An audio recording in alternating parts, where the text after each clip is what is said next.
What's going on guys, I hope you're all well. In today's video I'll be showing you my updated Hue Sync setup featuring a 75-inch Hue gradient light strip, 3 Hue play bars and the Nintendo Switch. I have a decent amount of games to show you guys, so stick around. Timestamps are in the description, let's begin.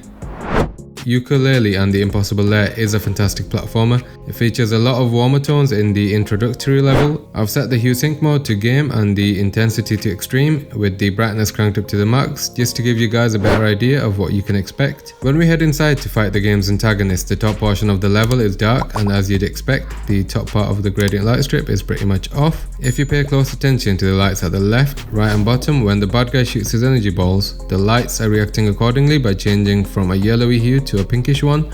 In the next level we have more variety in the colours, giving the light strip and the play bars a chance to really shine.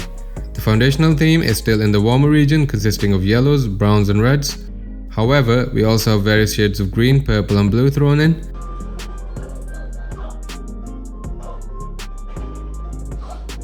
This transition from the water and onto land looks absolutely brilliant.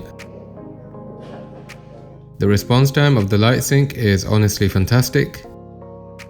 Depth squared isn't the best example when it comes to showing the versatility of the Hue Sync setup. It does serve as an example of how well the lighting works when the shifts in colour are very subtle. The only time we see the colours really shifting is when you complete a level and the yellow and black background comes into play. Ori and the Will of the Wisps is a very dark title in terms of the colour palette, at least in the beginning portion of the game. Before I show you that, let's look at part of the opening cinematic. It starts off with blues and greens and then promptly transitions to an orange/red hue. The transition in colour is very smooth and it didn't prove to be a distraction, at least for me. To slow down the speed of the transitions, you can lower the intensity in the Hue Sync up. My previous video on the Hue Play light bars demos how the lights transition at the different intensity levels, and I also show how they can be set up behind your TV. I'll link the video in a card if you're interested. Once you reach the dark and dangerous passages of the forest, the lighting undergoes a drastic change, resulting in quite a few dark spots in the lighting as you pass through. I think this definitely helps with the immersion. With a torch in hand, quite a bit of red is thrown into the mix. As you navigate through the passages, the direction the torch is facing, as well as any environmental factors such as enemies and mist, determines the hue or colour of the lighting. As I'm running across the screen and the torch illuminates the ground, mist or any enemies, the colour of the light switches between a mixture of pink, purple and red. This indicates that the sync box is trying to mix blue and red, the two dominating primary colours. I do think it does a good job at approximating the colours. To change the pace a little bit, let's look at Zelda Link's Awakening. As soon as you're thrown into the game, greens and yellows are heavily featured since you're in land surrounded by sand and vegetation. On your way to picking up your sword, you make your way through a darker patch of sand and then onto a lighter area bordering on the sea. Here the lights do a commendable job in showing the difference in hues. As you travel across the bottom edge of the sand, you see a nice contrast in colours between the sand and the water. As some of the darker sand makes an appearance, the top left part of the gradient light strip transforms appropriately to show the difference. Heading into the mysterious forest transforms the colour palette to a cool blue with a hint of green thrown in on account of the trees. Again, I think the Hue Sync box does a pretty good job in approximating the mix of colours. Changing up the pace, yet again we have Crysis Remastered. The start of the game is super dark with the provided torch, a flare and the moonlight being the only sources of light. As I traverse through the lush greenery, the harsh light of the torch and the plants results in a very light green tone, almost approaching white. After things light up, I have to say the game looks pretty good on the Switch with some obvious compromises. Because we're in a tropical region, we only ever see greens, browns, blues and whites. Given the fairly fast-paced nature of the game, the Hue Sync box keeps up very nicely. If you wondered how the lights cope with a faster paced game, then you have your answer. Mario Odyssey is another bright and cheerful title. The opening level is fairly monotone, just like my voice, but we do have the moon to compensate a little bit. The level brightens up considerably when you enter the tower and the lights reflect the change perfectly. The waterfall basin is a truly breathtaking level. With Mario quickly scuttling around, the lights cycle through the different colours without a hitch. While in control of the T-Rex, we have a greater field of view, which means there is a little more scope in terms of the variety of colours the lights can exhibit. With all of the games I've tested thus far, the lights haven't skipped a beat.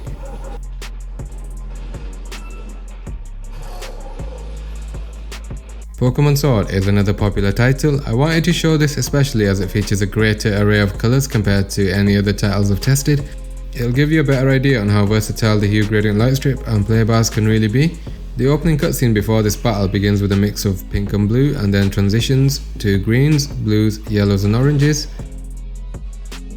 In this battle with your main rival, we see a lot of pinks, purples and blues with hints of other colours thrown in. Again, excusing the pun, the versatility of the lighting shines through with literal flying colours.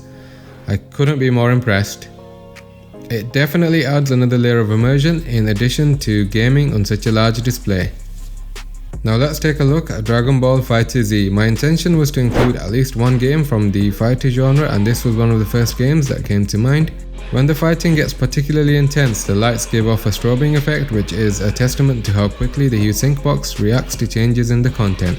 At the time of filming, I was so engrossed in the combat I didn't even notice how quickly the lights were reacting to the fighting. It was only after I watched back the footage did I notice this. In this battle, we're in a mountainous region with serene blue skies. Again, we have the lights reacting almost instantly to the chaos on screen. As Goku flies into the sky to finish off his clone, the lights rapidly cycle through a mix of greens, yellows, blues and then finally greens again. It happens so fast you'll probably never notice while you're gaming. The lights in this case are more of a show for spectators rather than the person or people playing the game, whereas in the other titles I tried, the lights definitely augment the gaming experience for the player.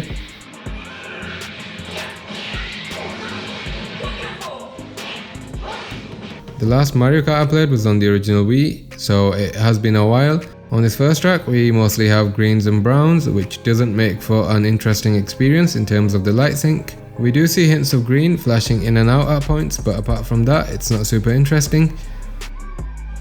On this second level it varies a little more in terms of colour.